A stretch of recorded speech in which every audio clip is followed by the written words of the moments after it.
தேர்தல் நேரத்தில் என்னென்ன வாக்குறுதிகளை உறுதிமொழிகளை மக்களிடத்தை எடுத்து சொன்னோமோ அவைகள் ஓரளவுக்கு ஏன் 80% மேலே நிறைவேற்றப்பட்டிருக்கு. இன்னும் ஒரு 20% இருக்குது, நான் இல்லைன்னு சொல்லலை.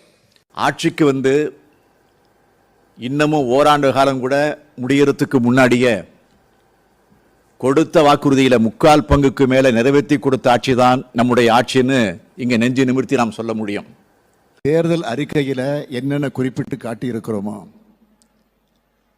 அத்தனையும் நிறைவேறிவிட்டது என்று சொல்லி நான் உங்களை ஏமாற்ற விரும்பலை.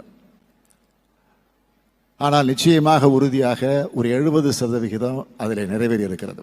வெளியிடப்பட்டிருக்கக்கூடிய இந்த தேர்தல் அறிக்கையிலே 60லிருந்து 70 விழுக்காட்டுக்கு அதிகமான வாக்குறுதிகளை நாம் நிறைவேற்றி இருக்கிறோம்.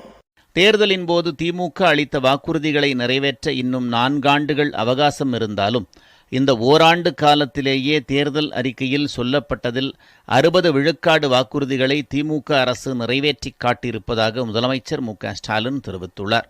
கிட்டத்தட்ட 50% தேர்தல் வாக்குறுதியை நிறைவேற்றி காட்டியிருக்கிறார். தமிழக சட்டப்பேரவை தேர்தலையொட்டி கடந்த ஆண்டு மார்ச் மாதம் திமுக வெளியிட்ட தேர்தல் அறிக்கையில் 505 வாக்குறுதிகள் அளிக்கப்பட்டிருந்தன. முதல்வர் ஸ்டாலின் அவர்கள் அந்த வாக்குறுதிகளில் ஒவ்வொரு முறையும் மேடை பேச்சுகளில் நாங்கள் 70%, 60%, 80% என மாற்றி மாற்றி பேசிய காணொலியை தற்போது சமூக வலைதளத்தில் அதிகமாக பகிரப்பட்டு வருகிறது. நெட்டிசன்கள் இதை பரப்பி இதிலிருந்து தமிழ்நாடு முதல்வரின் பொய்கள் தெரியவில்லையா, பொய்யும் புரட்டும் நிறைந்த கட்சிதான் திமுக என்று முதல்வர் ஸ்டாலின் புரிய வைத்துள்ளார் என கிண்டல் அடித்து வருகின்றனர்.